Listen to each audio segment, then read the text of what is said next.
some of these questions to Peter Blake, who's Director of Service Operations at TfL. There's clearly a loophole, a very wide and open loophole. What are you going to do about it, Mr. Blake?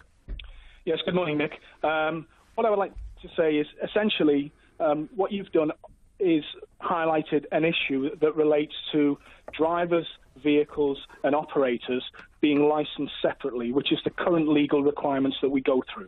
What your reporter has done has attempted an illegal activity. So he's taken a vehicle, he's put it on the side of the road, and people have walked up and attempted to get in. Mm-hmm. And had he undertaken that journey, it would have been a criminal offence. Mm-hmm. But it's only the paperwork that your agency didn't pick up that got him in that position. No, if you let me finish, this is quite important. It would have been a criminal offence had the driver been licensed and had that vehicle had hire and reward insurance. Right. It still would have been a criminal offence. So, but why wasn't it stopped at the Heston, at whatever that agency is called? Why wasn't he rumbled there? Well, the reason it's a criminal offence. No. Can we come back to my? We'll take your point in a minute. But why wasn't he stopped? Why was he even in a position to park up by the bank? Well, he was in a position because the legislation licenses operators, drivers and vehicles separately. However, for the booking to be legal, then a member of the general public, the people that you've chatted to in your interview, they need to approach a registered private hire operator. They need to book in advance. The vehicle and the driver then need to be licensed by TfL. No. If any of those links aren't in place, then it is a legal activity. Okay, right. I hear you.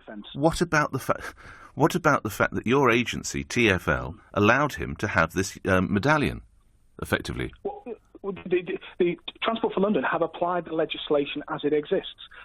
So anybody can turn up with the wrong logbook, the wrong document, with a car that's been loaned to them, and they'll all walk out with these medallions, will they?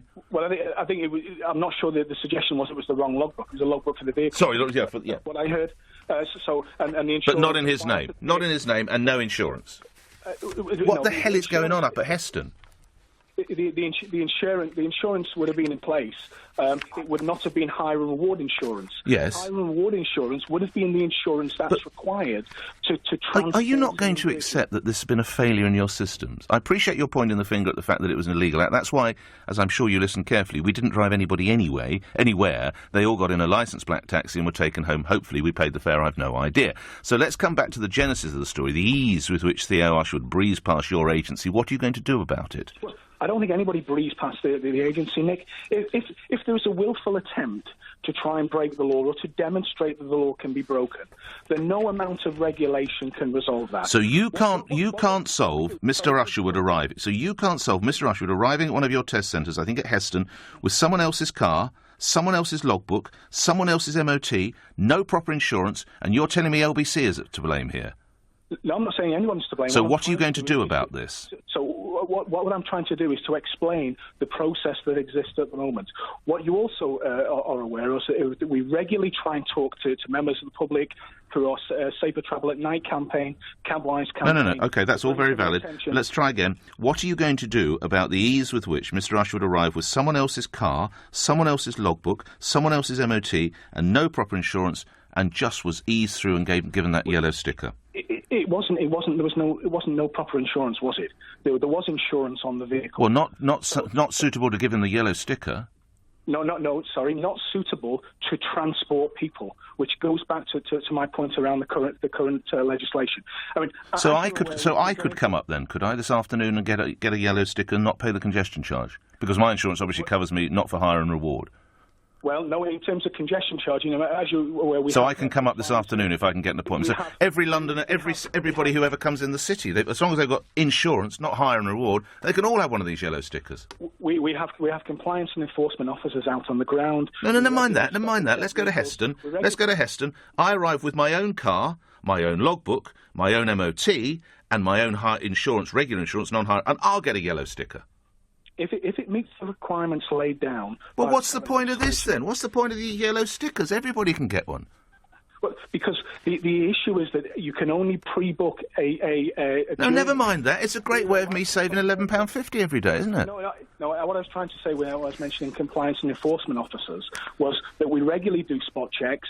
But why don't you do the checks at the other end of the process? Why don't you stop them getting on the street by asking to actually check that the name, the logbook, tallies with the logbook and the insurance and everything else? But you just said that the logbook was a valid logbook. Yeah. And the insurance was in place. And but not in his name. The vehicle was legally being able to go on the road. I think your report made clear that he took a document that demonstrated he had authorization to take the vehicle forward. So the vehicle was appropriately licensed. What we have to get across... I am staggered that instead of saying, whoops, we've got a problem, we need to look into this, you are seeking, respectfully, to wriggle through this by saying, oh, it did have insurance, I know it had insurance, but not insurance to drive people around, and you're giving out medallions or stickers or whatever you want to call them to people, clearly, who just have to pay the congestion charge. What a con! No, Why don't you just take it on the chin and stop trying to go after Theo Usherwood and LBC? I'm not trying to go after anybody. What I'm trying to do is to outline the position as it exists.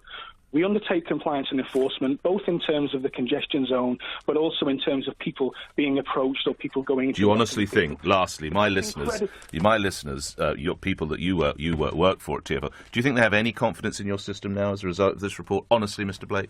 What I think your listeners want to be mindful of is that approaching a vehicle... I know, but they all do it, don't they? Of course that's what they should do, but they come out on a Friday night, a girl just wants to get home, a bloke just wants to... Of course they shouldn't be doing it, but they do it. You're aware of that. That's where your agency comes in and should take the most basic precautions to ensure that people aren't driving around without insurance. And we ensure that the vehicles are linked to drivers and operators through the process. We have compliance officers on board, and we continue through our promotional campaigns to explain to people, please don't get into a vehicle that's not pre-booked. It isn't safe, you will not be insured, and you are putting yourselves in danger. You're effectively getting into a vehicle with a stranger. And that is the key point in all of this that we need to try and get across to your listeners and to wider members of the general public. And do you recognise this figure that was given to me by a caller, 80% increase in sex crimes in minicabs in the last 12 months? No, I don't recognise that figure. Previous years have gone down, and what we've gone in terms of the number of arrests for touting increased in the last 12 months. So why don't you just have every minicab company insure all its vehicles? Well, that's part of the sort of regulations review that we've undertaken over the last 12 months. I mean, just make it happen. Just tell Boris Johnson or whoever's going to be... Look, we've solved it. Every company has to insure its vehicles. End of. That would have solved the problem that you've highlighted here. Thank you for coming on. Peter Blake is Director of Service Operations at TfL. We are a little bit late. Coming up after the news headlines.